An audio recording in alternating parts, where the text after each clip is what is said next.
Hi friend, welcome है आपका अपने यूट्यूब चैनल MR क्लासेस में। तो आज का टॉपिक जो हम लेकर आए हैं, दर्पण से रिलेटेड जितने भी क्वेश्चन हैं वो हम कराएंगे। देखिए, आपका गोलीय दर्पण जो होता है ये दो तरह का होता है, अवतल दर्पण और उत्तल दर्पण। हम पहले जो जानते हैं दर्पण क्या होता है। देखिए, दर्पण जो होता है दो तरह का होता है, एक होता है समतल दर्पण और एक होता है गोलीय दर्पण। तो यहाँ पर जो हम बात करेंगे गोलीय दर्पण के बारे में हम बात करेंगे। तो हम लोग चलते हैं, इसका गोलीय दर्पण का डिफिनेशन हम पहले उतार लेते हैं, उसके बाद हम बताएंगे ये होता है क्या। देखिए, इसका डिफिनेशन है, जिस दर्पण का परावर्तक सतह किसी खोखले गोले का भाग होता है उससे गोलीय दर्पण कहते हैं। ये दो तरह का होता है। देखिए, यहाँ लिखा हुआ है, ये दो प्रकार का होता है, अवतल दर्पण और उत्तल दर्पण। तो अवतल दर्पण क्या होता है, इसका डिफिनेशन देखिए यहाँ लिखा हुआ है। अवतल दर्पण जिस दर्पण का परावर्तक सतह धंसा हुआ रहता है अवतल दर्पण कहलाता है। तो देखिए, आपका ये दर्पण हो गया, दर्पण है। देखिए, आपका इसका परावर्तक सतह क्या हुआ है, धंसा हुआ है, इधर धंसा हुआ है। और जो है इसका जो है धंसा हुआ जो भाग है वो बाहर से जो है आपका पेंट किया हुआ है। तो इस दर्पण को हम क्या बोलेंगे, अवतल दर्पण। तो इसमें देखिए, ये जो आपका जितना भी सिंबल दिखाए हैं ये हम बाद में बात करेंगे, जब उधर से आए ये सब ध्रुव के बाद ध्रुव किसे कहते हैं वो सब बताएंगे, तब हम ये इस पे आएंगे, ठीक है, तब यहाँ समझ में आएगा आपको। तो हम लोग चलते हैं, अवतल दर्पण तो आपको समझ में आ गया होगा। अब चलते हैं हम लोग उत्तल दर्पण के बारे में पढ़ेंगे। तो उत्तल दर्पण देखिए क्या है, इसी का जस्ट अपोजिट है। इसमें धंसा हुआ था तो इसमें उठा हुआ रहेगा उसमें परावर्तक से। तो देखिए यहाँ पे जिस गोलीय दर्पण का परावर्तक सतह उभरा हुआ रहता है उत्तल दर्पण कहलाता है। देखिए, आपका परावर्तक सतह यहाँ देखिए, ये परावर्तक सतह है, इसका परावर्तक सतह क्या है, उभरा हुआ है। और इसके पीछे जो है इसका जस्ट पीछे में आपका पेंट किया हुआ है। देखिए, यहाँ पेंट किया हुआ है, ये देखिए आपका, ये आपका पेंट किया हुआ है। तो हम लोग इसको क्या बोलेंगे, दर्पण, उत्तल दर्पण बोलेंगे। तो अब चलते हैं, देखिए इसमें जो सिंबल जो दिखाए हैं यहाँ पे, अब इस सब के बारे में हम लोग यहाँ पे पॉइंट बाय पॉइंट हम लोग लिखे हुए हैं पूरा। देखिए यहाँ पे, तो पॉइंट बाय पॉइंट करके हम लोग बताएंगे अभी। देखिए आपको तो यहाँ पे देखिए, आपको पहले जो है ध्रुव, ध्रुव किसे कहते हैं, ये देखिए ध्रुव। तो ये देखिए आपका दर्पण का, देखिए दर्पण हो गया ये आप मान लीजिए ए और ये बी है। तो दर्पण जो है ए बी है। तो इसका देखिए मिड पॉइंट, आपका मिड पॉइंट कहाँ है, ये देखिए इसका मध्य बिंदु ये हो गया। तो इस बिंदु को हम लोग क्या बोलते हैं, दर्पण का ध्रुव। देखिए आपका है ध्रुव। तो इसका डेफिनेशन से ही पता चल जाएगा। देखिए, दर्पण के मध्य बिंदु को ध्रुव कहते हैं। देखिए, दर्पण के मध्य बिंदु को हम लोग क्या बोलते हैं, ध्रुव कहते हैं। और इसको देखिए यहाँ अगला पॉइंट में जो लिखा गया है, बोला इसे P के द्वारा सूचित किया जाता है। लिखे यहाँ देखिए, यहाँ पे इसे P के द्वारा सूचित किया जाता है। और देखिए आपका ये तो आपका ध्रुव हो गया। अब वक्रता केंद्र है, वक्रता केंद्र किसे कहते हैं, वक्रता केंद्र। वक्रता केंद्र देखिए ये है सी है। बोल रहा है इसका डिफिनेशन से, देखिए आपका डिफिनेशन पहले देखिए, गोलीय दर्पण जिस गोले का भाग होता है उस गोले के केंद्र को वक्रता केंद्र कहते हैं। इसे C के द्वारा सूचित किया जाता है।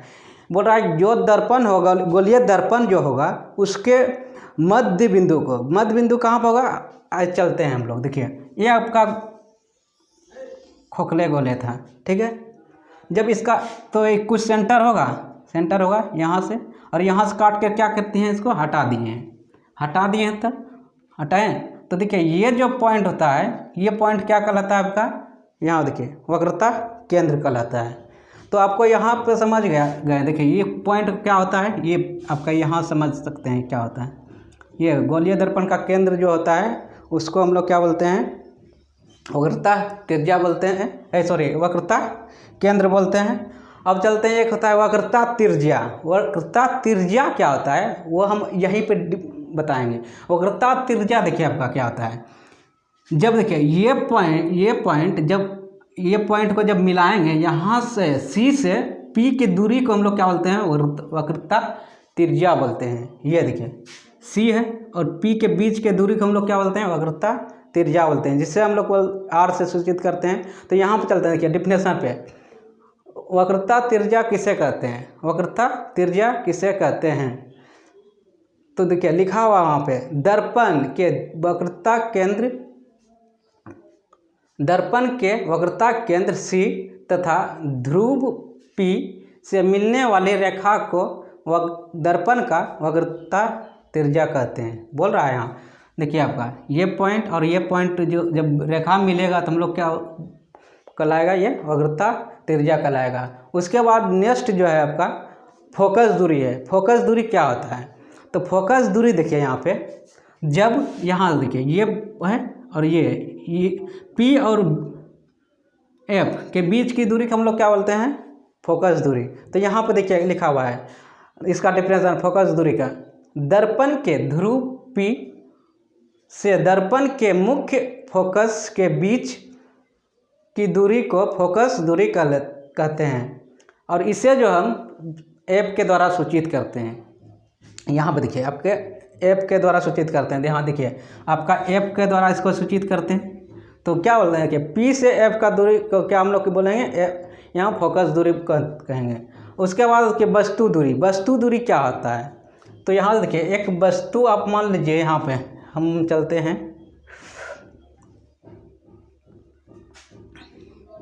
यहाँ पर आइए देखिए, यहाँ वस्तु का दूरी हम समझाते हैं, ठीक है। यहाँ पे वस्तु देखिए, एक वस्तु है, यहाँ वस्तु मतलब क्या हो गया, आप हैं, हम हैं, कोई भी एक मिरर दर्पण के जब आगे जाइएगा तो दर्पण से जितना आप दूरी पर रहिएगा वही आपका जो है फोकस वस्तु दूरी कहलाएगा। जैसे ये है क्या है, एक कोई बंदा है, बंदा मतलब क्या, हम आप, तो ये यहाँ देखिए दर्पण ये है और आप यहाँ हैं या हम यहाँ हैं। तो जब यहाँ से यहाँ का दूरी को हम लोग क्या बोलेंगे, वस्तु दूरी। इसे हम लोग देखिए यहाँ पे U के द्वारा सूचित करते हैं। तो हम लोग वस्तु दूरी पता चल गया। अब यहाँ पर बोला है प्रतिबिंब दूरी क्या होता है। प्रतिबिंब दूरी वो होता है, देखिए जब यहाँ डिफिनेशन पे हम लोग पहले गौर करते हैं, दर्पण के ध्रुव P, दर्पण के ध्रुव P यहाँ पर हम दे रहे हैं, P से दर्पण के सामने या पीछे जितनी दूरी पर प्रतिबिंब बनता है उससे उसी बीच की दूरी को प्रतिबिंब दूरी कहते हैं। इसे V के द्वारा सूचित किया जाता है। तो यहाँ बताया गया है, देखिए आप जितना दूरी पे आप रहिएगा, आप जितना दूरी पर रहिएगा तो उतना ही दूरी पर आपका प्रतिबिंब बनेगा। समझ गए। जैसे आप यहाँ 10 सेंटीमीटर दूरी पर आप हैं या 10 मीटर दूरी पर आप हैं तो उतना ही दूरी पर आपका जो है प्रतिबिंब बनेगा। समझ में आया। तो अब चलते हैं, देखिए यहाँ पे अब थोड़ा सा फिगर में हम समझा देते हैं, उसके बाद हम नेक्स्ट जाएंगे, ठीक है। तो देखिए एक ये आपका उत्तल है, ये आपका अवतल है। देखिए इसमें क्या होता है, उत्तल दर्पण में जो होता है आपका प्रतिबिंब जो होता है आपका पीछे बनता है। अवतल दर्पण में जो होता है प्रतिबिंब यानी आपका इमेज वो किधर बनता है, आगे बनता है। तो देखिए इसमें जो जब देखिए पीछे जब बनेगा पीछे, तो वो हम क्या बोलेंगे, एक नेगेटिव हुआ, समझ लीजिए, होगा ना। जब आगे बनेगा तो क्या हो गया, आपका पॉजिटिव हुआ। तो हम लोग ये कंसेप्ट को लेकर हम जब प्लस और माइनस यानी कि उसमें साइन कन्वर्सन में जाएंगे वहाँ, तब वहाँ हम डिटेल में बताएंगे, ठीक है। तो हम आज यहाँ तक तो हो गया। अब क्वेश्चन जो है नेक्स्ट हम लिखने जा रहे हैं, ठीक है। पूरा बोर्ड भर चुका है।